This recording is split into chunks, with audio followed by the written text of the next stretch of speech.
Welcome back to good mechanical academy ચેનલમાં તમારું હાર્દિક સ્વાગત છે. બરાબર, તો હવે આપણે આજે જીટીયુ રિલેટેડ થોડોક ઇમ્પોર્ટન્ટ વિડીયો બનાવ્યો આપણે ટોમ સબ્જેક્ટની theory of machine and mechanism, જેનો સબ્જેક્ટ કોડ છે 433190 બરાબર.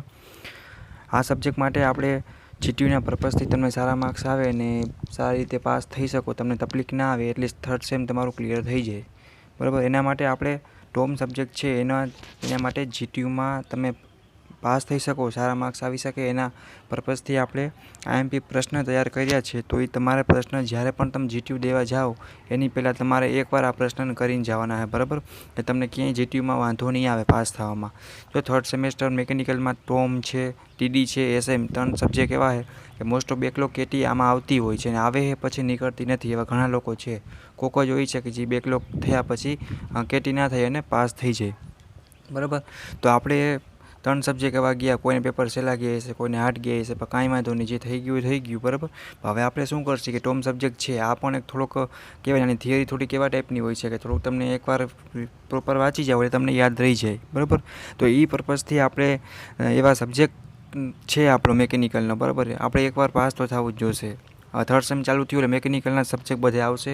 એમાં ત્રીજા સેમની અંદર આપણે 3 સબ્જેક્ટ થોડાક હાર્ડ છે. બરાબર, અહીંયા આપણે શું વાંચ્યું હોય, શું વિચાર્યું અને જીટીયુ દેવા જઈએ ને જીટીયુ દઈને જ્યારે ક્લાસમાંથી બહાર નીકળીએ આપણે, ત્યારે આપણો થોડોક મૂડ કંઈક અલગ હોય છે. બરાબર, તો આપણે હવે એ કંઈ ટેન્શન નથી લેવાની, આપણે થોડુંક અગાઉથી જ પ્લાનિંગ કરશી. તો એના માટે જ આપણે ટોમ સબ્જેક્ટના આઈએમપી પ્રશ્ન બનાવ્યા છે. બરાબર, એ તમારે વ્યવસ્થિત રેડી કરી અને તૈયાર કરીને જવાના જીટીયુ માટે. તમને ક્યાંય એટલીસ્ટ વાંધો નહીં આવે પાસ થવામાં અને સારા માર્ક્સે પાસ થઈ જશો. 65 જેવા પ્રશ્ન બનાવ્યા, તમે એટલીસ્ટ 40 કે 30-40 કરી નાખશો તોય તમારા માટે વાંધો નહીં આવે. પણ જો ટાઈમ હોય, હજી 3 થી 4 દિવસ જેવી રજા મળતી હોય વચ્ચે, તો તમારે એટલીસ્ટ બધા એકવાર રિવિઝન કરી જવાના. જે લોકોને દાખલા ઓછા ફાવે એ લોકો થિયરી કરે અને થોડોક ડાયાગ્રામ ઉપર વધારે ધ્યાન દઈએ અને ફિગરને થોડુંક વધારે કરશો તો સારા માર્ક્સ એટલીસ્ટ પહોંચી જશો. બરાબર, એટલે તમને ક્યાંય પાસ થવામાં વાંધો નહીં આવે.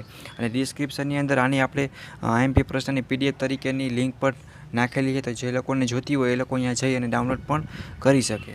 અને આવા જ બધા સબ્જેક્ટના આપણે વિડીયોના એમપી બનાવતા હોય છે. જીટીયુની ઓલ માહિતી છે. બરાબર, તો તમે આ ની ચેનલને સબસ્ક્રાઈબ કરી અને બેલ આઇકન ઉપર પ્રેસ કરી દો, જેથી કરીને તમને કોઈ પણ સબ્જેક્ટનો નવો વિડીયો તો જીટીયુ રિલેટેડ નવી ઇન્ફોર્મેશન મળે તો સૌથી પહેલાં તમે એનો લાભ લઈ શકો અને તમારા ફ્રેન્ડને પણ શેર કરજો.